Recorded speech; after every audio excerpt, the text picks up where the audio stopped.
C'est un geste subversif. Pour le comprendre, il suffit d'analyser le phénomène des trolls sur Internet, c'est-à-dire ces internautes qui, sous couvert d'anonymat, et parce qu'ils sont protégés par un pseudo et par un masque, qui est un avatar qu'on peut choisir librement, peuvent tout dire. Ça fait des années qu'ils ont les mêmes casques. Alors, ce n'est pas tout à fait les mêmes casques, il y a une évolution des casques, mais en gros, il y a le casque de Thomas, il y a le casque de Guy Manuel, et on les reconnaît. Mais voilà, c'est devenu leur identité visuelle. Donc, comme il n'y a pas de variation, effectivement, la problématique du masque ne s'applique pas. La problématique du masque, elle s'applique quand c'est Fantomas qui change tout le temps de visage. Donc un masque est efficace pour cacher son identité quand c'est un véhicule transitoire, pas quand ça devient un effet permanent.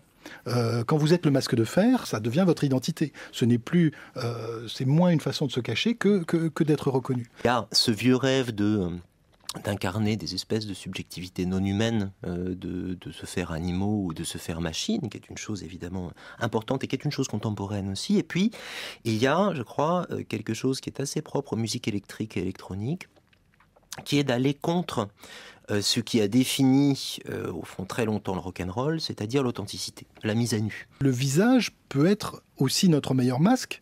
Pourquoi est-ce qu'on nous demande de ne pas sourire sur les photos d'identité ? C'est parce que depuis qu'on a les logiciels de reconnaissance faciale, nous savons que le visage n'est plus ce vecteur d'identité absolue tel qu'ont pu le penser, y compris des philosophes comme Deleuze et Guattari.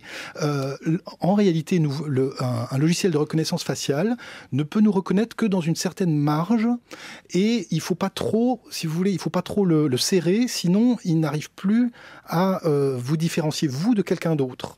Notre visage peut avoir des expressions ou des altérations, barbe, lunettes, cheveux longs, courts, etc.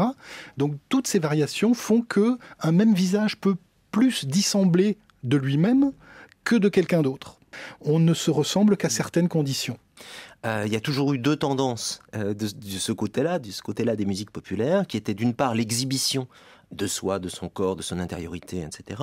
Et de l'autre, la recherche du personnage, avec l'idée aussi de faire varier le répertoire visuel des collaborations avec la musique. À partir du moment où on devient invisible, et le masque peut apparaître comme une forme d'invisibilité, même si effectivement c'est une forme ambiguë, on peut aller vers l'illégalité, vers les transgressions, quelles qu'elles soient. C'est le cas des justiciers masqués, qui sont eux aussi dans la transgression, d'une certaine manière, mais au service de la justice. C'est que le pouvoir est devenu une telle imposture et est devenu tellement illégitime que se masquer, c'est une manière de rétablir la justice.